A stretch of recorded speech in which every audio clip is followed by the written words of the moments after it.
Hello everyone, আমার YouTube চ্যানেলে তোমাদের সবাইকে স্বাগত জানাই।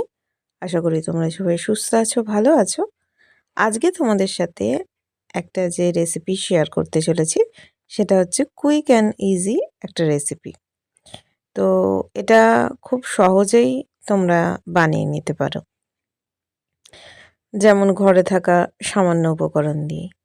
তো এই রেসিপিটা করার জন্য এখানে আমি ব্রেড নিয়েছি, নিয়ে এইভাবে দেখো কাট করে নিচ্ছি।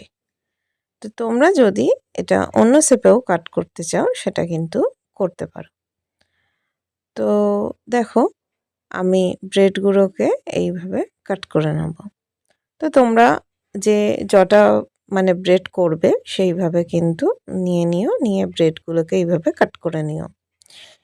এবার এখানে আমি ডিম নেব, দুটো ডিম নেব। এখানে হয়েছিল কি, আমি ভাবলাম এই গ্লাসগুলো বেশ ভালো লাগে আমার, তো এটাতে দুটো ডিম ধরে যাবে, তো একটু কনফিউজ ছিলাম। দেখো এটা করতে গিয়ে পড়ে গেছে সাইডে, দেখো দুটো ধরেনি। আর সেই জন্য আমাকে এটা পরে একটা বাটিতে নিয়ে নিতে হয়েছিল, বাটিতে নিয়ে ফেটিয়েছিলাম। তো ওই গ্লাসগুলো আমার খুব প্রিয় গ্লাস, মেলা থেকে কিনেছিলাম। তো ভাবলাম সেই জন্য বেশ ভালো লাগবে গ্লাসের মধ্যে। তো দুটো ডিম নিয়ে ওখানে যেই দিতে গেলাম পড়ে গিয়েছিল। তো যাই হোক, যদিও এই রেসিপিটা এই যেটা করছি আমি, এটা কিন্তু দুটো ডিম হয়নি, আর একটা পরে আবার আমি অ্যাড করেছি, 3টে ডিম দিয়েছি। তো আমি ডিমের পরিমাণটা একটু বেশিই দিয়েছি, এইভাবেই করেছি। যদি তোমরা মনে হয় যে না ডিমের পরিমাণটা আরও কম দেবে, তাহলে ডিমটাকে তোমরা আগে দিয়ে নেবে। তাহলে ডিমটা দিয়ে করার মধ্যে ব্রেড একটুখানি স্প্রেড করে নিও, তাহলে দুটো ডিমেই হয়ে যাবে। তো ডিমটা যখন গুলেছিলাম দেখেছিলে ওর মধ্যে একটুখানি নুন আর লঙ্কার গুঁড়ো দিয়ে নিয়েছিলাম। তো এখানে কড়ার মধ্যে তেল, ঘি, বাটার যার যা ইচ্ছা সেটা কিন্তু দিতে পারো।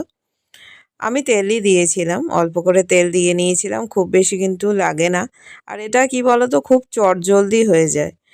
তো খুব ইজি একটা রেসিপি, কিন্তু খেতে দারুণ লাগে, খুব তাড়াতাড়ি হয়ে যায় এটা। তো সেই জন্য ভাবলাম তোমাদের সাথে শেয়ার করি, একদম কুইক অ্যান্ড ইজি একটা রেসিপি।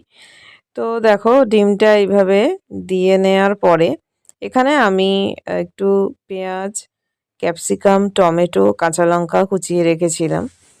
তো এখানে তোমরা যদি মনে করো এখানে কিন্তু অন্য কোনো ভেজিটেবলসও নিজেদের ইচ্ছা মতো কিন্তু ট্রাই করতে পারো। তো বাইরে যে আমরা খাবার কিনে খাই তার থেকে কিন্তু এটা যথেষ্ট হেলদি একটা রেসিপি। তো দেখো আমি যে পেঁয়াজ, টমেটো, ক্যাপসিকাম, কাঁচা লঙ্কা কুচিয়ে রেখেছিলাম সেগুলো এই ওপরে দিয়ে দেবো।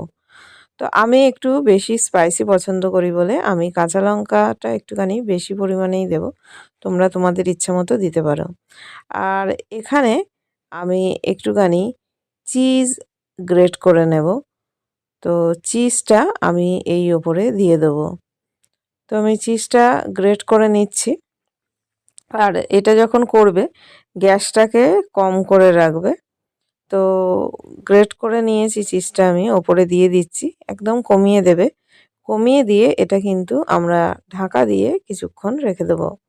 তো এইভাবে যে যটা পারবে, যাদের যটা ইচ্ছা সেটা কিন্তু করে নিতে পারো। তো খুবই কুইক অ্যান্ড ইজি একটা রেসিপি। যদি ভালো লেগে থাকে রেসিপিটা অবশ্যই জানিও যে কীরকম লাগলো কমেন্ট বক্সে। তো দেখো আমি ঢেকে রেখেছি, ঢেকে এরকম 2 থেকে 3 মিনিট মতো এরকম রাখলে এটা পুরো মেল্ট হয়ে যাবে। আমি আরেকটু দেখিয়ে দিলাম তোমাদেরকে, চিজটা পুরো মেল্ট হয়ে যাবে আর খাওয়ার সময় কিন্তু দারুণ লাগে। তো যাই হোক, রেসিপিটা ভালো লাগলে অবশ্যই জানিও কীরকম লাগলো। তো থ্যাঙ্কস ফর ওয়াচিং। সবাই খুব ভালো থেকো, সুস্থ থেকো, সাবধানে থেকো। সবাইকে অনেক ভালো রেখো, নিজেরাও ভালো থেকো। টাটা।